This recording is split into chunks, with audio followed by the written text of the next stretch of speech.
Dios ha jugado un papel muy importante en la historia, pero no sabemos si en verdad existe.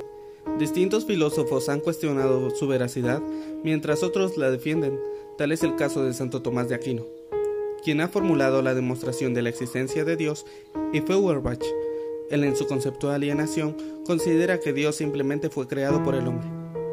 En los siguientes minutos trataré de explicar quiénes fueron ellos dos y cómo cada uno tiene distintos pensamientos sobre la existencia de Dios.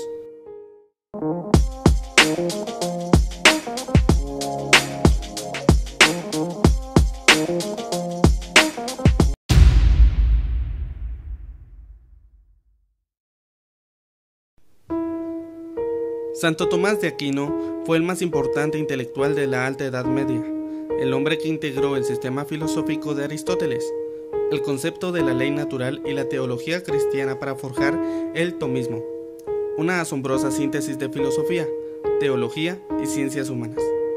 Este joven italiano nació en la aristocracia, hijo de Landolfo, conde de Aquino de Roca Seca, en el reino de Nápoles.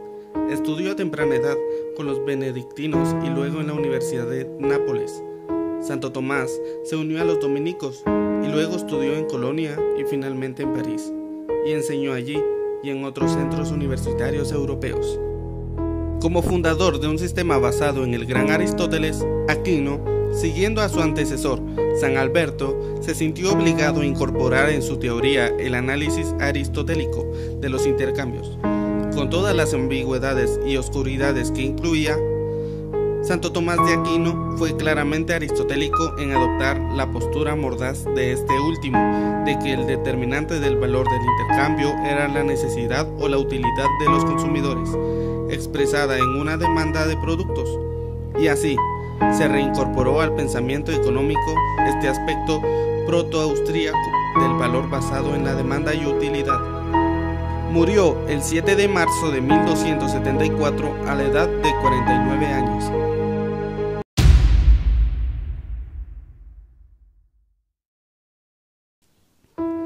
El pensamiento de Tomás de Aquino parte de la superioridad de las verdades de la teología respecto a las racionales, por la sublimidad de su fuente y de su objeto de estudio, Dios, aunque señala que la razón es muy limitada para conocer a Dios.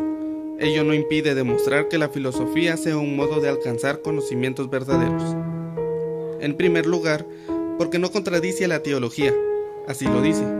Lo naturalmente innato en la razón es tan verdadero que no hay posibilidad de pensar en su falsedad, y menos aún es lícito creer falso lo que poseemos por la fe, ya que ha sido confirmado por Dios. Luego, como solamente lo falso es contrario a lo verdadero, como claramente prueban sus mismas definiciones, no hay posibilidad de que los principios racionales sean contrarios a la verdad de la fe. En segundo lugar, porque es la herramienta natural del hombre para conocer el mundo, y el Akinate, como se ha visto, considera imposible pensar en la falsedad de la razón por la connatural que no es.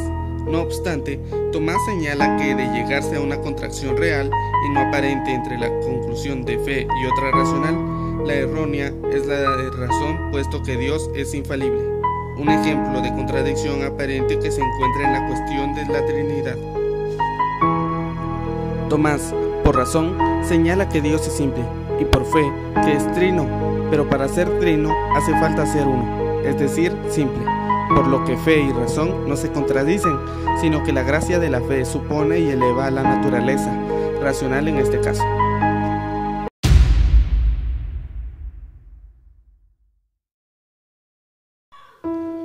La demostración de la existencia de Dios, ofrecida en una formulación sintética a través de las así llamadas 5 vías, es un punto breve en la magna obra de Tomás. La primera vía se deduce del movimiento de los objetos. Tomás explica mediante la distinción de acto y potencia que un mismo ente no puede mover y ser movido al momento. Luego todo aquello que se mueve lo hace en virtud del otro. Se inicia, pues, una serie de motores, y esta serie no puede llevarse al infinito, porque no habría un primer motor, ni un segundo. Por lo tanto, debe haber un primer motor inmóvil que se identifica con Dios, principio de todo. La segunda vía se deduce de la causa eficiente.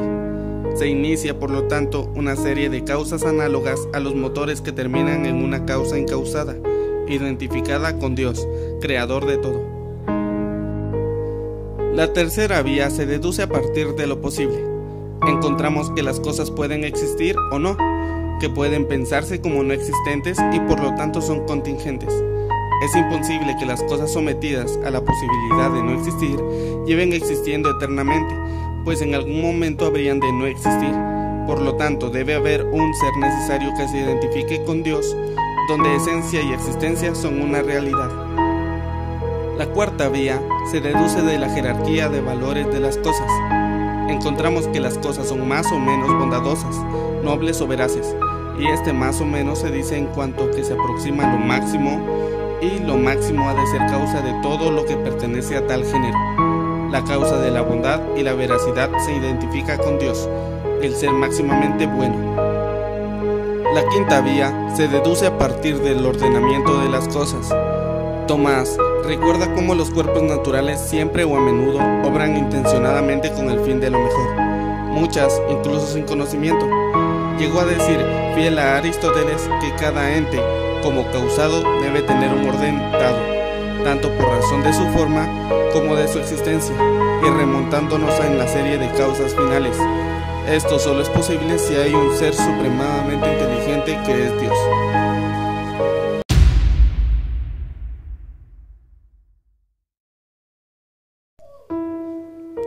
Ludwig Andreas Feuerbach nació en Landshut, Alemania, el 28 de julio de 1804. Fue un filósofo, antropólogo, biólogo y crítico de la religión. Es considerado el padre intelectual del humanismo ateo contemporáneo, también denominado ateísmo antropológico. Para él, la inmortalidad es una creación humana y constituye el germen básico de la antropología de la religión. Estudió teología en Berlín. En esta misma ciudad fue discípulo de Hegel. Si bien al principio estuvo muy influenciado por él, rápidamente criticó la ideología de su maestro siguiendo dos ejes que fueron la base de su pensamiento: la concepción antropológica de toda religión y la crítica materialista de todo pensamiento especulativo. Su carácter crítico sobre la religión no le permitió ejercer la docencia hasta la Evolución de 1848, cuando, reclamado por sus alumnos de Heidelberg, profesó durante un semestre su teoría de la religión.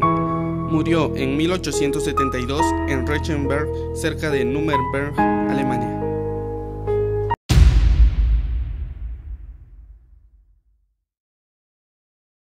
La filosofía de Feuerbach se inicia en discusión abierta con la teología. Entenderá que la filosofía es completamente independiente de la religión. La filosofía tiene como tarea criticar la religión y no fundamentarla. En el centro y como eje de su pensamiento instala al ser humano, y por lo tanto a la antropología. La evolución del pensamiento de Feuerbach queda evidenciada en la frase siguiente: mi primer pensamiento fue Dios, el segundo fue la razón, y el tercero y último, el hombre. Para Feuerbach, el hombre ha realizado el mismo camino. Primero creó a Dios y más tarde entendió que su conocimiento no era más que un peldaño en el propio conocimiento del hombre. Feuerbach, al considerar a Dios una creación humana, niega su existencia de la manera en la que lo concibe la teología cristiana. También negaba el idealismo, que pretende suplantar al hombre real, corporal y sensible, por el espíritu y la razón. Para Feuerbach, por tanto, no es Dios quien ha creado al hombre a su imagen, sino a la inversa, el hombre quien ha creado a Dios, proyectándose en él su imagen idealizada. El hombre atribuye a Dios sus cualidades y refleja en él sus deseos no realizados.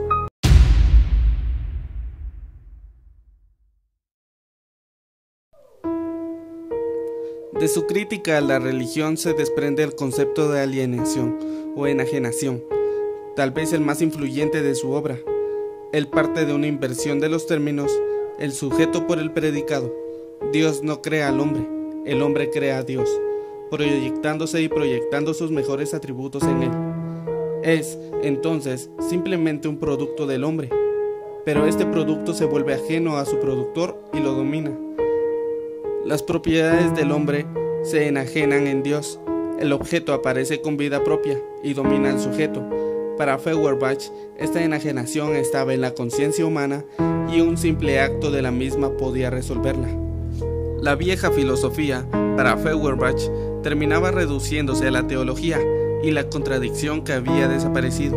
Abstractamente, en el entendimiento, se encontraba todavía en el corazón. En cambio, la nueva filosofía es la resolución completa, absoluta, coherente, de la teología en antropología, haciendo del cambio su objeto único, universal y supremo, convirtiéndose la antropología en ciencia universal. Si Hegel, pues, había convertido la religión en razón y en último término en filosofía, Feuerbach, optando por el hombre concreto y sensible, convierte la teología en antropología. La inversión de Hegel, por consiguiente, según Feuerbach, está terminada. Su crítica de aquí en adelante partirá del conocimiento psicológico del hombre concreto, ya no de los conceptos hegelianos de finito e infinito.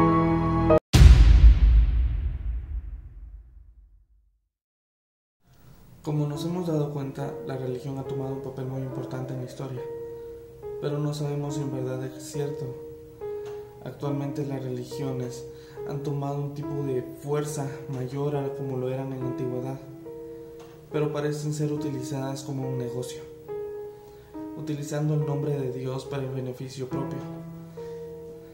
Y existen tantas religiones que alaban lo mismo y ellas mismas se contradicen una religión con otra, o la misma iglesia de la misma religión se contradice con otra. La religión es una problemática real, porque no se puede confiar o decir que de verdad existe esa deidad a la cual los religiosos alaban sin siquiera pensar que toda su realidad resulta ser posiblemente falsa. Iglesias como Casa de Dios, en donde vemos a través de videos cómo resultan ser absurdos los milagros que Él realiza, o imágenes católicas en donde lloran sangre, parecen ser creadas por las mismas personas de la religión. Por eso mismo, antes de convertirnos a una religión, debemos hacernos una pregunta: ¿de verdad existe Dios? Voy a dejar esa pregunta al aire. Espero que la puedan responder cada uno.